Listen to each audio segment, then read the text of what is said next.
ETF index mutual funds నేర్చుకుని stock మార్కెట్లో రాణించాలనుకుంటున్నారా? వెంటనే ఈ నెంబర్కి కాల్ చేయండి.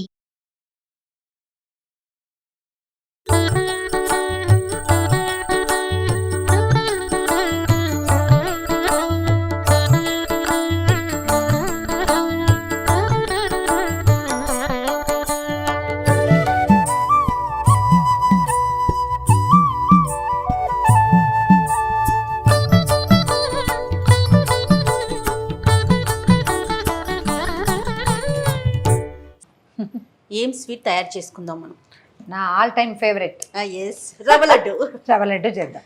రవ్వ లడ్డులో రకరకాల విధానాలు ఫాలో అవుతారు.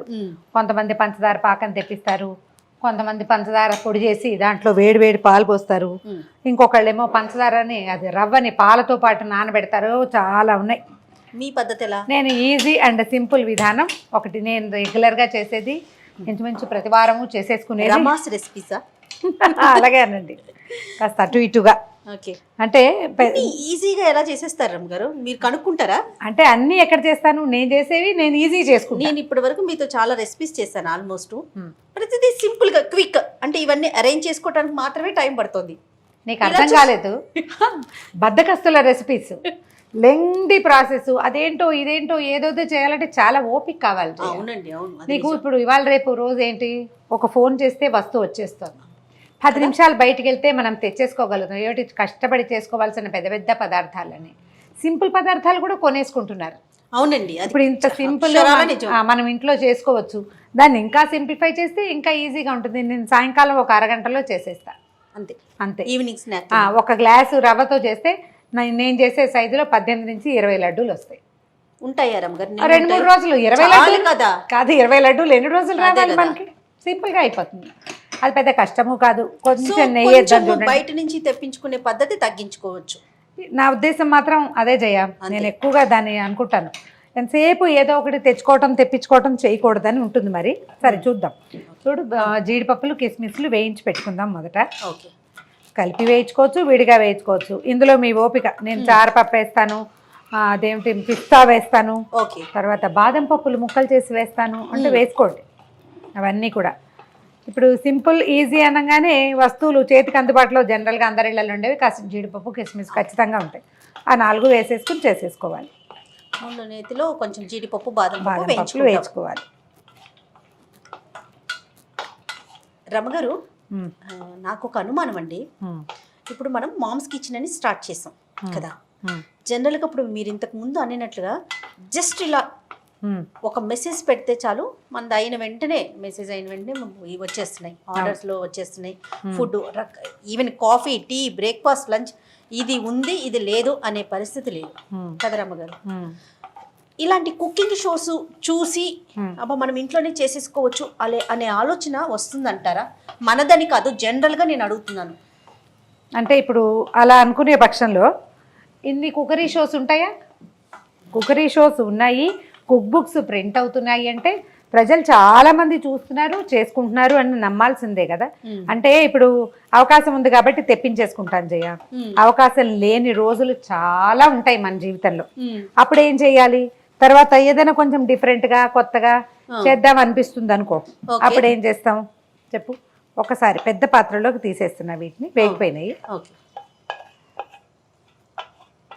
మనం రవ్వ కూడా వేయించుకుంటాం కదా, అవునండి, ఇందులోకి తీస్తాం కాబట్టి రవ్వ ఇచ్చే, ఆ నెయ్యి కూడా ఇచ్చేసేయి నాకు. ఇప్పుడు 1 కప్పు రవ్వ చేయదలుచుకుంటే కనుక మనం ఆ కప్పులో 1/4 కప్పు నెయ్యి వేసుకుంటే వాసన చాలా బాగుంటుంది, ఎక్కువ రుచిగా ఉంటుంది కూడా. ఓకే, ముందేసిన తర్వాత వేసిన పెద్ద తేడా ఏం రాదు, వేసేసుకోవచ్చు. ఇప్పుడు 1 కప్పు రవ్వకి 1/4 కప్పు నెయ్యి, 1 కప్పు పంచదార. సేమ్ 1 కప్ రెసిపీని అనమాట ఇది. దీన్ని ఏంటంటే కొంచెం చక్కటి రంగు, మంచి వాసన వచ్చేదాకా వేయించుకోవాలి. నెయ్యి పడితే చాలు, ఆ వాసనే వేరు. దాని వాసన వేరు, వస్తువు తాలూకు సౌందర్యము వేరుగానే ఉంటుంది. వేదంలో చెప్పారట జయ, ఆయుర్ఘృతం అని. ఆయుష్నిస్తుంది నెయ్యి. ఘృతం చాలా మంచిది, వేదవాక్యమే. అందుకని నెయ్యి తినాలి. ఇంకా కొలెస్ట్రాల్ భయాలు అవి ఉన్నవాళ్ళు కూడా నెయ్యి తినచ్చని ఇవాళ రేపు చెప్తున్నారు. అవునవునవునవును, అది నిజం. అదే మనం ఇంట్లోనే పాలు ఏదో మంచి పాలు కొనుక్కుని నెయ్యి చేసుకున్నాం అనుకో, అది ఇంకా డౌటే మంచిది. లేదు అసలు. ఇప్పుడు అలా నెయ్యి చేసుకునే వాళ్ళు కూడా కోకొల్లలుగా లేరా? అవునండి. అది ఇప్పుడు ఇందాక నువ్వు అడిగిందే, బాగా షాపుల నుంచి బజార్ నుంచి తెచ్చుకునే వాళ్ళ శాతం ఎలా ఉందో చక్కగా చేసుకునే వాళ్ళు, చేసి చూపించే వాళ్ళు కూడా అలాగే ఉన్నారు, బాగా చేసుకుంటున్నారు అంతా. పైగా ఇటీవల కాలం ఈ 2 ఏళ్లలో మనకు వచ్చిన భయాలతోటి బయట నుంచి తేకూడదనే భావన, చిన్నదో పొన్నదో భావన వచ్చేసిందండి. ఒళ్ళొంచి చేసుకుందామనే ఉద్దేశాలు అవి వచ్చేసినాయి బాగా. రవ్వ మంచిదేనా రమ్మగారు? జనరల్గా కొంచెం రవ్వలో కాస్త ఫుడ్ వాల్యూ తక్కువ ఉందనే చెప్తారు. కాకపోతే ఇందులో మనం వేసే కొబ్బరి వాటి వల్ల ఇది కొంచెం ఆరోగ్యవంతం అయ్యేందుకు అవకాశం ఉంటుంది. అంటే రెగ్యులర్ గా తినేయం కదా. పోనీ రవ్వ మంచిదే కాదనుకుందాం, పోనీ అయినా కూడా నువ్వు చేసుకుంటున్నావు కదా, నువ్వు బజార్ నుంచి తెస్తే ఏం రవ్వో అది ఎలా ఉందో శుభ్రంగా ఉందో లేదో డౌట్. మనమే చేసుకునేటప్పుడు దాని సంగతి మనకు తెలుస్తుంది కదా. పైగా ఇది ఎప్పుడైనా చేసుకునే రెసిపీ కదా, రోజు తినంగా దీన్ని. వేగిపోయిందమ్మా, దోరగా వేగింది, చక్కగా నెయ్యి అంతా పీల్చుకుంది, కమ్మని వాసన వస్తుంది, మాడిపోకుండా చూసుకోండి, దించేసేయటమే. దీన్ని ఏం చేద్దాం, మనం ఇందాక జీడిపప్పు పెట్టాం కదా, అదే గిన్నెలో వేసి పెట్టేసుకుందాం, పర్వాలేదు మనకి సరిపోతుంది. జీడిపప్పుతో పాటు ఒక రవ్వ నెయ్యి చుక్క కూడా ఉంది కదా, ఆ నెయ్యి అంతా ఈ రవ్వకు పట్టేస్తుంది, సరిపోతుంది. రవ్వ వేసాం కదా, ఇప్పుడు ఒక గ్లాసు చేసుకుంటున్నాం, అదే ఒక కప్పు చేసుకుంటున్నాం కదా, ఒక అంత కొబ్బరి చిప్ప కొబ్బరి వేసేస్తే, పచ్చి కొబ్బరి వేసేసి ఈ పచ్చి కొబ్బరిని చక్కగా దోరగా వేయించేసుకోవాలి. రవ్వతో పాటు వేయించచ్చు కదా అని నీకు డౌట్ వస్తుంది. అవును, నాకు అలవాట్లేదు, నేను ఇలాగే చేస్తాను. ఓకే, రవ్వతో వేస్తే ఏంటంటే ఇది పచ్చిది కదా, ఈ తడంతా దానికి పట్టుకుని ఒక డిఫరెంట్ ఇది వస్తుంది. కాదు రమ్మ గారు, నాకు వచ్చే డౌట్ ని మీరే చెప్తున్నారు, ఆన్సర్ కూడా మీరే. అయితే నువ్వు అడుగు, నేను నా అలవాటు ప్రకారం చెప్పేస్తున్నాను. నేను కరెక్ట్, నేను అనుకున్నాను, మీరు అదే చెప్పారు. ఓకే, ఇన్ని రోజుల ఈ సహవాసంలో తెలిసిపోతున్నాయి మీకు. అదే ఇంకా దీపావళి పండుగ కదా రమ్మగారు, అవును, పండుగ యొక్క విశిష్టత ఏంటి ఒకసారి? వెలుగుల పండగ దీపావళి మనం పండగగా చేసుకుంటాం. ఇది పర్వదినం. ప్రధానంగా ఏంటంటే ఇక్కడ మనం ఇంపార్టెంట్, చాలా ముఖ్యమైన సంగతి, ఇది ఒక ఋతువులో చేయవలసినటువంటి అత్యంత ఆవశ్యకమైన క్రియ. ఓహో, ఇప్పుడు మనం ఏ ఋతువులో ఉన్నాం? శరదృతువులో ఉన్నాం. దీని ముందున్నది వర్ష ఋతువు కదా. వర్షం వల్ల, దానివల్ల మిగిలినటువంటి బురద వల్ల వచ్చేటువంటి నానా రకాల సూక్ష్మ క్రిములకి అడ్డుకట్ట దీపావళి. అది చాలా ముఖ్యంగా చేయవలసింది. ఇప్పుడు పెట్టేటువంటి ఈ నూనె దీపాలు, ఇప్పుడు కాల్చేటువంటి ఈ టపాసులు కూడా వర్షాకాలము మరియు చలికాలం మధ్యలో రాదగినటువంటి రకరకాల జబ్బులు, అనారోగ్యాలు, సూక్ష్మక్రిములు వాటన్నిటికీ అడ్డుకట్టగా కొన్ని వేల సంవత్సరాల క్రితం భారతీయ ఋషులు ఏర్పరిచారు.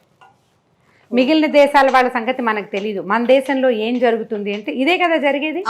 వర్షాకాలం అంతా బురద నిలబడిపోతుంది, నీరు నిలబడిపోతుంది, కొబ్బరి వేగిపోయిందండి. వాసన ఎంత బాగా వస్తుంది చూడు, కమ్మని వాసన. ఓకే రమ్మగారు, ఇది ఏమైనా కలపమంటారా? దాన్ని కలిపి పెట్టుకుందాం. నువ్వు పంచదార ఇచ్చేసి నా చేతికి. 1 కప్పు రవ్వకి 1 కప్పు పంచదార. మనం ఆల్రెడీ కొబ్బరి పంచదార వేయించాం కదా, రవ్వ వేయించాం, అందులోనే ఈ పంచదారని కూడా వేస్తున్నాను నేను. జస్ట్ ఈ పంచదారకి ఇదిగో నా చేయి చూస్తే మీకు తెలుస్తుంది, ఇంతే నీళ్ళు చాలు. కర్రేస్తే పంచదారని కరగనివ్వండి. ఇది తడిసే నీళ్లు పోస్తే సరిపోతుంది. రమ్మగారు, దీపం పెట్టడం ఎంత ప్రధానమో నువ్వుల నూనెకి కూడా ప్రత్యేకమైన స్థానం ఉంది కదండి ఈ కార్తీక మాసం. అంటే దీపావళి వెళ్ళిన దగ్గర నుంచి మనకి కార్తీక మాసమే కదా. దానికి ప్రత్యేకమైన విషయం చెప్తారు జయ. తైలే లక్ష్మి జలే గంగా అనే, తైలంలో లక్ష్మీదేవి ఉంటుంది. ఇప్పుడు ఇందులో తైలము అంటే తిలలతో చేసినదే తైలం, వేరే ఏ నూనె పనికిరాదు. కేవలము నువ్వుల నూనె, తిలలు అంటే నువ్వులతో చేసినటువంటి నూనె. ఆ నూనెని మనం ఈ నెలంతా ఏం చేస్తాం, మామూలుగా దీపారాధన నూనెని కొనుక్కుంటాము, అందులో ఎంత మట్టుకు నువ్వుల నూనె ఉందో మనకు తెలియదు, అనుమానం కదా. అందుకని ప్రత్యేకంగా మంచి నువ్వుల నూనెని కనుక కొనుక్కుంటే ఈ నెల రోజులు మన వాతావరణానికి, మన ఆరోగ్యానికి, మనకి కంటికి అవసరమైనటువంటి మంచి పొగని మనం పీల్చగలుగుతాం, ప్రకృతికి అందించగలుగుతాం. కాబట్టి జాగ్రత్తగా నువ్వుల నూనెతోటే, అది కూడా మంచి నూనెతోటే కనుక చేస్తే బాగుంటుంది.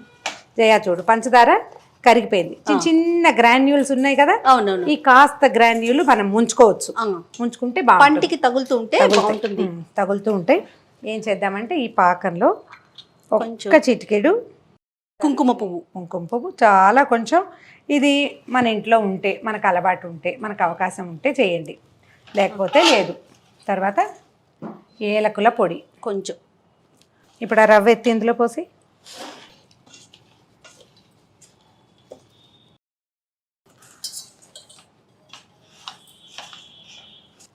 మన పొడి తయారైపోయింది. మనం ఏం చేసాం, ఈ రవ్వని, కొబ్బరిని, ఈ పల్లి మనం జీడిపప్పు కిస్మిస్లు వేయించుకున్నాం కదా, అవును, అవన్నీ ఎత్తి ఇందులో పంచదార పాకంలో వేసేసాం. పాకం పూర్తి పాకం ఏమీ రానివ్వలేదు. ఇవి నిలవ ఉండవన్న అనుమానం ఏం పడక్కర్లేదు. శుభ్రంగా పండగ 3 రోజులు ఉంటాయి, ఏం పర్వాలేదు, ఇబ్బంది లేదు. ఓకే, లడ్డు చేసుకోవటమే. ఈ లడ్డూని కొంచెం వేడివేడిగా ఉండగానే చేసేసుకోండి. కాస్త తడి చేయి చేసుకుని కనుక చేసుకుంటే సరిపోతుంది. ఇప్పుడు తడి చేయి అనగానే మీరు ఇది తడి తగిలితే ఎలా ఉంటుంది, ఉండదు కదా అని అడుగుతారు. నెక్స్ట్ క్వశ్చన్ అది కదా. ఇది ఏం చేసాం, మనం కాచి చల్లార్చిన నీళ్లు పెట్టుకోవాలి.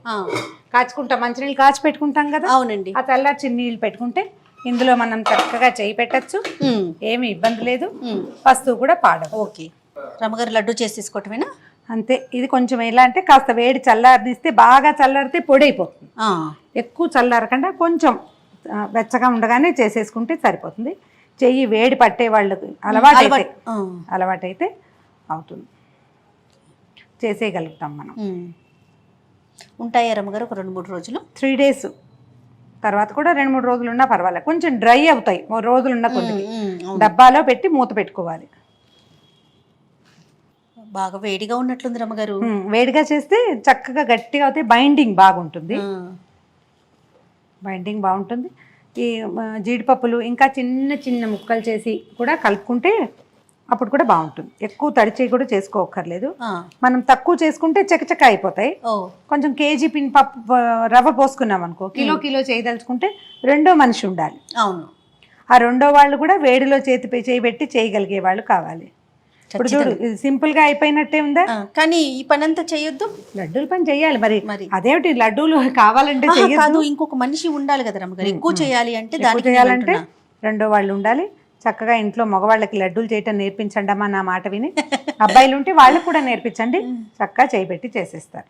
జనరల్గా రవ్వ లడ్డుతో పాటు ఇంకేం చేసుకుంటామండి అంటే ఈ మైసూర్ పాక్ చేసుకుంటాను జయ, శనగపిండితో చేయాలి కదా. బూందీ లడ్డు ఎవరైనా మనిషి సాయం దొరికితే 2వ మనిషి అప్పుడు బూందీ లడ్డు కూడా చేసుకోవచ్చు. మేము కొబ్బరి బూరెలు కూడా చేసుకుంటామండి. అంటే మన వైపు కొంచెం ఊళ్ళల్లో చేస్తారు. మా ఇంట్లో మా చిన్నప్పుడైతే కజ్జికాయలు చేసుకునేవాళ్ళం. కజ్జికాయలు ఎక్కువ చేస్తాను నేను. దానికి ప్రధానమైనది ఏంటంటే 2వ మనిషి కావాలి. అవునవును. ఇవి ఇప్పుడు సింపుల్ గా మనం ఒక్కళ్ళమే చేసేసుకునేవే కదా. అవునవును. ఇవి నేను కిలో కూడా చేస్తాను. ఓకే, 1 kg చేస్తాను. నాకు పెద్దగా సహాయం అవసరం ఉండదు, చేసేయగలుగుతాను. ఏం చేస్తామంటే ఇప్పుడు ఒకవేళ ఇది ఆరిపోయింది అనుకో, ఓకే, ఒక 30 లడ్డూలు చేశాక ఇది డ్రై అయిపోతే ఒక్కసారి పొయ్యిసేక చూపించి 2 నిమిషాలు బాగా కలిసామనుకో, మళ్ళీ మామూలు మళ్ళా కరిగి దగ్గరకు వచ్చేస్తుంది. పంచదారతోటి ఆ సుఖం. ఇది బెల్లపాకం అయితే కొంచెం సతాయిస్తుంది. జయ, ఇదిగో ఆఖరి లడ్డు కింద ఖాళీ అయిపోయింది. ఎన్ని వచ్చినాయి లెక్క పెట్టి ఒకసారి. 19 లడ్డూస్ వచ్చాయి. 18 నుంచి 20 దాకా వస్తాయని చెప్పాను. 1 గ్లాస్ రవ్వకి ఈ సైజువి ఇన్ని లడ్డూలు వస్తాయి. పెద్ద రవ్వ పెద్ద సైజు చేసుకుంటే ఇంకా కొంచెం ఇంకో 2 తక్కువ వస్తాయి. మన నలుగురు ఉంటే ఎంతసేపు రమ్మగారు? ఒక పూటలో అయిపోతాయి కదా. చక్కగా అప్పటికప్పుడు ఫ్రెష్ లడ్డూస్. ఇంకా బాగా ఆరలేదు కదా. అవునండి. ఇదిగో టేస్ట్ చూడు, మీరు కూడా చూడండి రమ్మగారు, మీరే చేసిన ఒక్కసారైనా.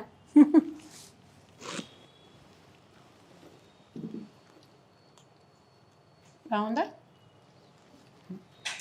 తీయగా కమ్మగా, మధ్యలో జీడిపప్పు కిస్మిస్లు కొంచెం తగులుతూ, 1 గ్లాస్ రవ్వకి 1 గ్లాస్ పంచదార, ఒక చిన్న ఇంత చిప్ప కొబ్బరి చేసేసుకోవచ్చు.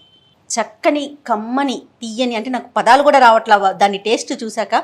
ఎంత బాగున్నాయో, సింపుల్గా ఈజీగా సూపర్గా. ఈ లడ్డూలో ఎలాంటి తీపి ఉందో అదే తీపితోటి ఈ సంవత్సరపు దీపావళితో మనందరి జీవితాల్లోకి ఈ తీపి ప్రవేశించాలని మనస్ఫూర్తిగా కోరుకుందాం. మరొకసారి సుమన్ టీవీ ప్రేక్షకులందరికీ దీపావళి శుభాకాంక్షలు.